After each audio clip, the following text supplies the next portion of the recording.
Wellcasters! It's getting colder and colder outside, and supermarkets have finally sold the last of their Thanksgiving turkeys. So you know what that means. It's coming up on finals! We know. It's not our favorite time of the year either. Upcoming tests mean long nights of studying, stress, and probably some nightmares that involve either sleeping through your English exam or walking into class naked. This week on Wellcast, we took another viewer suggestion, this one by Samber Salsa, on getting your study skills up to par.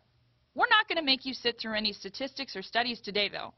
This is just going to be 3 exercises so you can put into practice how to become a better test taker. Are you ready? Okay, pause and print this week's tips on our handy-dandy Wellcast worksheet. Step 1. Ace your essay with the black, red, green method. This exercise comes from the Royal Literary Fund, and it's a great trick to use when you're tackling a difficult essay question. First, make sure you've got 3 colored pens. You guessed it, 1 black, 1 red, and 1 green. You're going to use these 3 pens to underline different parts of the essay question.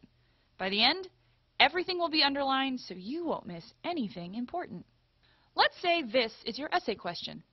In The Great Gatsby, how does Gatsby represent the American dream of the 1920s? Reference 2 quotes from the novel as well as 1 secondary source. Be sure to refer to specific symbolism throughout the novel, including the green light and T.J. Eckelberg. First, take out your black pen. Black stands for blatant instruction, something the question requires you to answer to receive full marks. Next, take out your red pen. This will be used for underlying any reference points you've been asked to hit. Finally, take out your green pen. This one's easy.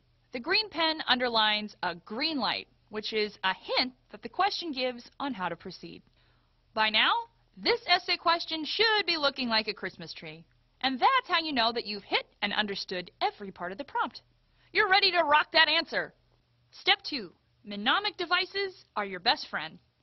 Basically, a mnemonic device turns a long string of information into something short, interesting, and above all, memorable. The best mnemonic devices have one thing in common. They create a striking visual image in your mind. For example, a common mnemonic device is the sentence, "Each good bird does fly." That's one way to remember the lines in a staff of music. E, G, B, D, and F. But flying birds aren't very striking.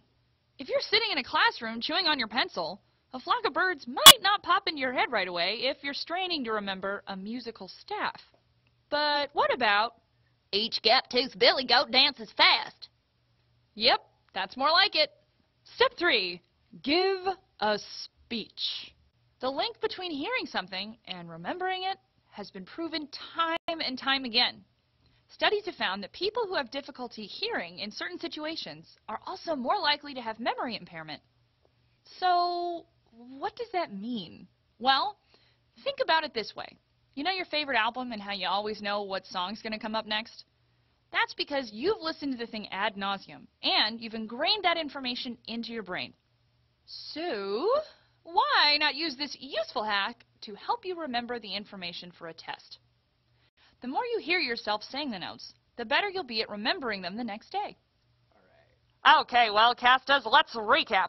Finals week should be a breeze with Wellcast on your side. Today you learned the black, red, green method for tackling an essay question, going for those helpful mnemonic devices to get you out of a slump, and we practiced a great way to memorize a ton of information out loud. We'll see you next time, Wellcasters.